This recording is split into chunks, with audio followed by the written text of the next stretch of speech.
Hello everyone, Dr. Aaron Van Gaver coming to you from Vancouver. It is a beautiful Friday afternoon. I finished work a few hours ago and I'm happy to be home. I'm a naturopathic doctor. I work downtown and I've been connecting with people on my Facebook page for a while now, looking to connect to anyone who's liked my page, all about helping individuals, educating people, and this is my way to reach out and just educate people on certain health topics. This is episode 11. I think I've talked about a bunch of different various topics. Last week we talked about PCOS and endometriosis and fibroids. The week before we talked about hormone testing. And today we'll be talking about our weight and our shape and how to get it into shape. I love what I do. I love being a naturopathic doctor. I have the best of both worlds. I really get to work with vitamins and nutrition and lifestyle, herbs, but I also sometimes get to use prescription medications when needed. And so being in British Columbia is a good benefit for myself. If you're in a different province, naturopathic doctors don't always get the same scope of practice, so pretty lucky here in BC. So as I said last week, I talked about some hormonal issues that women can deal with, mostly PCOS, endometriosis, and fibroids. Talked about the importance of insulin and testosterone with the diagnosis of polycystic ovary syndrome. We talked about the role of estrogen dominance or not enough progesterone in the body, which can lead you to a state of having fibroids. And then we talked about what the cause of endometriosis is and how to work through that. So if you are interested in learning a little bit more about that, you can check out episode number 10 on my YouTube channel, Dr. Aaron Van Gaver, or you can check it obviously on the Facebook page. Hey Jacqueline, good to see ya. So I'm going to move on to today's topic. Today's topic is all about getting your shape in shape. And it's not so much about a number on a scale. For some people it can be. For myself it was always how did I feel in an outfit. And I always based how I felt on how I fit and how I felt when I was wearing jeans or a shirt. I struggled with weight my whole life. I was a chubby kid. I always in grade 9 was afraid of going shirts and skins because I had a little bit of boobs and still have them. I wear them proudly. And I went to university and I didn't gain the Frosh 15, I gained the Frosh 45. So I gained about 45 pounds in 1 year and have all the stretch marks to prove it. University and believe it or not, naturopathic medical school was not the healthiest time for me, and I think in my heaviest when I graduated as a doctor I was 255 pounds, and that's when I moved out to BC about 13 years ago. And in that time I've tried a number of different diets, I tried a bunch of different strategies, and I'm going to share what worked for me. So my heaviest I was 255 pounds. Maybe 10 years ago I did this big revolutionary change where I really stopped drinking pop. I used to drink 2 liters of Coke or not Diet Coke, Coke or Pepsi a day. I used to eat Subway. I know you're asking, like, you're a naturopathic doctor, why were you doing that? It was it was not the healthiest diet. There are a few myths though I think people hear about and they really hold on tightly, and I want to kind of dispel some of these myths. And I was trying to think of how many myths I've heard from different patients and things that I thought myself, and I came around 5 of them. And the first one is that you can't really lose weight if you're going to skip meals, especially breakfast. So if you think that, okay, great, I'm not going to eat until 1 o'clock in the afternoon, I wake up at 7, so that's giving me like 5 hours, 6 hours of not actually having to eat. Great, that's going to help me lose weight. That's actually not the case. Your metabolism is going to slow right down, and your ability to burn fat is going to be it's going to be slowed down basically. So individuals that are having a difficult time losing weight, if they're not eating breakfast, that's one of the first things I'm going to suggest is you got to start eating breakfast. You got to start eating meals at a regular rate so that your metabolism is constantly going. And you know what, there is a risk. If you start adding breakfast into your meal, it's potential that you could gain some weight because you still have to build that momentum up with your metabolism. But then once it gets going, some more weight loss type things that you can do can be accelerated with that. So if you're going to do exercise, if you're going to focus on specific restrictions of certain things, this can all help. So I got distracted there. Ficus just walked by. Okay, so myth number 2, go fat-free. That's a myth. Do not go fat-free. In fact, when you go fat-free, companies need to make it more palatable, and how they do that, they add more sugar to it. So fat-free yogurt's not a good idea. Fat-free is not a smart choice. It also robs the food or the product from fat-soluble vitamins. So vitamins A, D, E, and K are all fat-soluble, which means they are found in the fatty components in the foods that we eat. And when you defat something, take the fat away, you're also taking those fat-soluble vitamins away.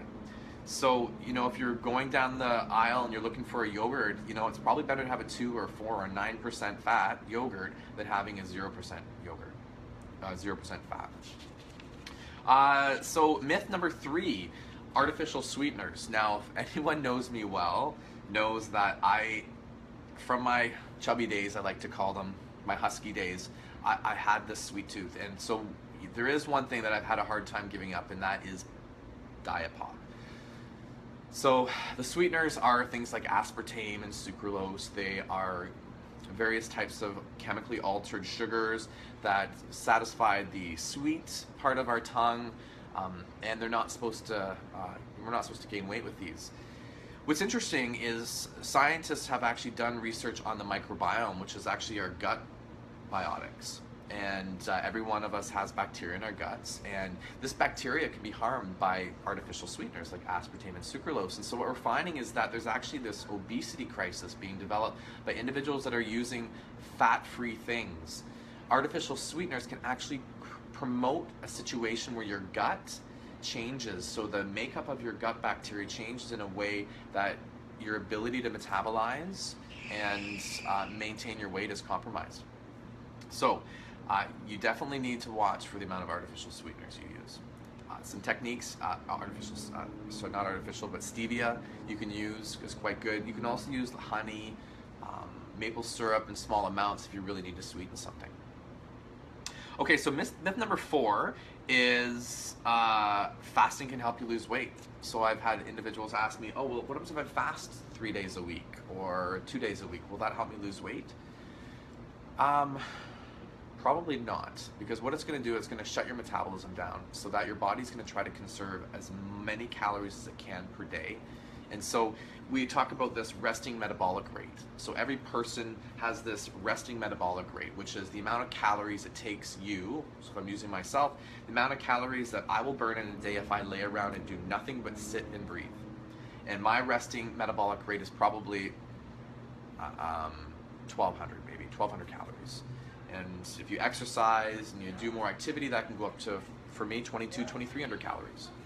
And so the idea is when you fast, your body is going to say, hey, this person's not moving much anymore, we actually need to, or this person's not eating as much, we need to conserve as many calories as we can, and the metabolism starts to slow down. So everything we put in our mouth, we start to keep. So when you come off a fast, that next day, all that food that you're putting in your mouth is going to get stored. A lot of it's going to get stored. It's the body's survival mechanism. And so that's myth number 4. So myth number 5 is exercise is all you need. Those of you who think that all you can do is exercise and you're going to, maintain that shape that you really wanted, not going to work. I would say that there's this term called the diet, which is guys that will work out at the gym just to maintain their dad bod, so eating chicken wings and stuff. Nutrition is actually 75% of any sort of body plan. So exercise is really, really important, but even more important is your diet. So if you went to any trainer would tell you that if you're going to be working with a trainer and you're not going to affect your diet, you're making a big mistake. So just to recap, the 5 myths that I've come across quite often is skipping meals is good. They are not, especially do not skip your breakfast. Going fat-free, not a good thing to do, because they add sugar to improve the taste of that.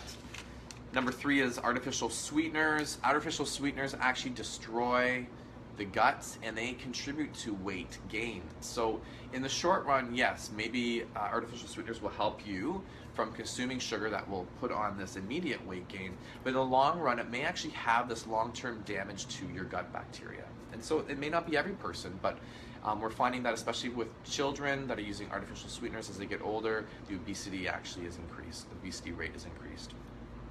Number 4 is fasting can help you lose weight. It actually can't if not done properly. Your body basically shuts itself down so that when you start eating again, it's actually going to store all that food that it's getting in, and it's going to limit the metabolism.